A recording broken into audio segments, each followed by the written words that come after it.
Hello and a warm welcome to this quarterly update from SKAGEN Kon-Tiki. Portfolio manager Knut Harald Nilsson has joined me in the studio. And Knut Harald, are you happy with the fund's performance the last quarter? Yes, quite happy. We managed to continue to outperform as we did in the first and second quarter by 2 percentage points. What we saw in the market was that we saw stabilization of in emerging market after a sharp underperformance in the first half versus global equities.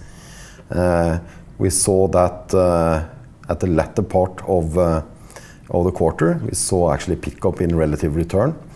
And we saw some of the markets that has been very bad actually recovering, for example, China, Brazil, Russia. So in terms of flow, still saw an outflow in emerging markets, but that actually reversed at the end of the quarter. Mm-hmm. All right, let's have a look at the next slide. As I mentioned, the markets that had been the worst over the past 9 months actually recovered. We saw, for example, Russia up 7%. We saw Brazil up 6%, doing better than the emerging market. On the negative side, we saw markets which have a high current account deficit, especially Indonesia, which you see on the bottom, Turkey and India faring quite well, no, quite bad. Because of that, and a lot of that in euro terms was actually driven by currency weakening. Mm-hmm. What, in your mind, is the reason why the pickup has happened just in Russia and China? What's the reason behind that? I think it's a matter of relative performance. For example, in Russia, you saw Gazprom recovering quite well in the third quarter. After a sharp sell-off in the first half, you saw in our portfolio as well, Sistema continuing to be a good performer. The stock is up about 25% so far this year. In Brazil, you saw some of the materials recovering. That's a material exposed index. And materials and energy were actually the best performing sectors in the third quarter, recovering the lost space. And you saw the consumer staples, which has been perceived as a safe haven, actually being the worst performing sector. So it was more partly reversal to mean, to put it that way, and people looking at things that has severely underperformed, I guess. Mm-hmm. All right, next slide. The main contributors. Main contributors in the portfolio. It's starting to get boring to talk about this because it tend to be the same stocks. It's Hyundai, where we have benefited from the spread between the ordinary and the pref share narrowing quite sharply. We are exposed in the preference shares. Preference shares in Hyundai is up about 50% so far this year. We also saw Great Wall continuing on the basis of very strong momentum, delivering net profit growth in the first half of 72%, and the stock is up 90% this year. And as I mentioned, Sistema and also AP Møller, Maersk, which came in extraordinary strong results, or extraordinarily strong compared to expectations for the second quarter, due to very good cost control in their key container business. Mm. On the negative side, not a surprise over Indian holdings. As I mentioned, Indonesia we have very limited exposure to, but also Indosat panned out here. It should be a stable earner, but they got some debt funding in US dollar, which is obviously negative. Also Turkey, which has been a good performer, lost some of its glory in the third quarter, and you see both Sabancı and Yassikular actually creating a negative return.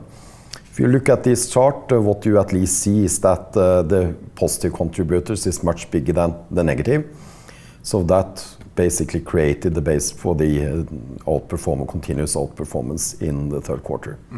Could you elaborate a bit about, you mentioned pref shares. Could you elaborate a bit about pref shares in general and also the amount of Korean pref shares in the portfolio? Yeah, in Korea we own preference shares in Samsung and Hyundai, and those two makes up 15% of the portfolio. Pref shares in a couple of other companies, but this is the major. Pref shares has the same right to dividend. You don't have any votes. We don't need that because they are family-controlled companies. So that the discount you've seen on, for example, Hyundai pref shares of 80%, we think is totally exaggerated. And you've seen a focus on these spreads lately, which has meant that the discount has narrowed. Having said that, it's still for Hyundai about 65%. We think that will narrow further. The company is in a position where they are building a lot of cash, and that should hopefully result in a better dividend payout for Korean companies, which is notoriously bad dividend payers together with the Russian companies. Okay, let's have a look at what companies you bought and sold during the quarter. Yes, we actually did quite a bit of exits. What we've done is to concentrate the portfolio further in numbers of shares and also concentration on the top 35 holdings. So we exited 10 positions during the quarter, and we added less new positions, about 5, which meant that we ended up with 96 positions at the end of the quarter. We added 2 solar companies that you can read about more about in the market report that is out these days. We also added a key beneficiary from the weakening of the rice, beef producer in Brazil, Marfrig. And we went controversial and added a bank with European bank with the Eastern European exposure, Raiffeisen, which is trading at 50-55% discount to tangible book value. We think that a recovery in Europe will benefit the Eastern European economies through high intra-trade. And we think the new CEO has initiated cost-cutting and balance sheet shrinkage, which will mean that you will see a repricing of the company. And it's a quite unpopular company, a bank. Definitely. This bank is trading, as I said, at 50% discount to tangible book value. In 2006, it was at 8 times. Okay, and so and that's also mentioned in the market report, right? This is mentioned in the market report as well. Okay. On the and you're done on the flip side of the selling side of the portfolio, right? Yes. Yeah, okay. It was predominantly smaller positions that we exited in order to concentrate the portfolio and create money for new ideas. Okay. All right. Largest holdings. On the holding side, as I said, we continue to increase the concentration on the portfolio, both in number of stocks and also in concentration on the top. Over 35 biggest holdings is now 75% of the fund. And you see that the valuation is at 7 times this year's earnings versus 11 for emerging market. Price book 1 versus 1.5 for emerging market. Having said that, when you look at valuation, as I mentioned, emerging market has severely underperformed by about 20 percentage points this year. It's not a big surprise maybe because of the negative earnings revision in emerging markets, which started really in March 2012, but you didn't see the impact from that before the beginning of this year. On the valuation side now, emerging market at 1.5 is at a discount compared to global equities of 2, and the average of emerging market in the past 10 years at 2.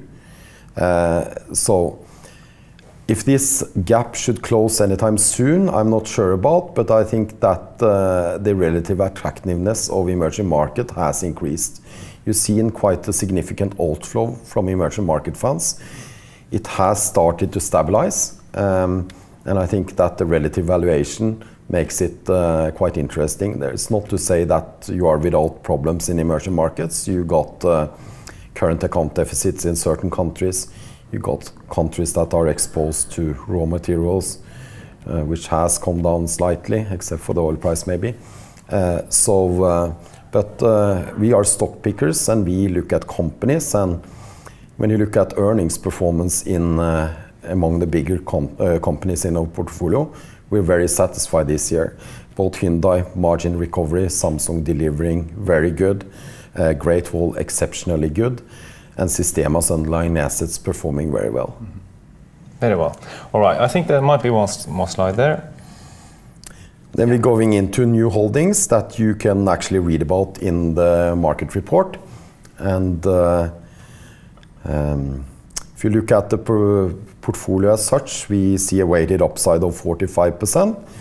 So that is with our investment thesis of creating 20% return per year. That should allow us for a good performance. So we're quite satisfied with the year so far, with few big mistakes, and if they have been big, they have been smaller positions, and with the bigger positions in the fund working very well. That is the last we'll hear from you in this video. Thank you very much for joining us. That's all for now, but should you have any more questions, don't hesitate to give us a call or send us an email. Thank you very much for watching.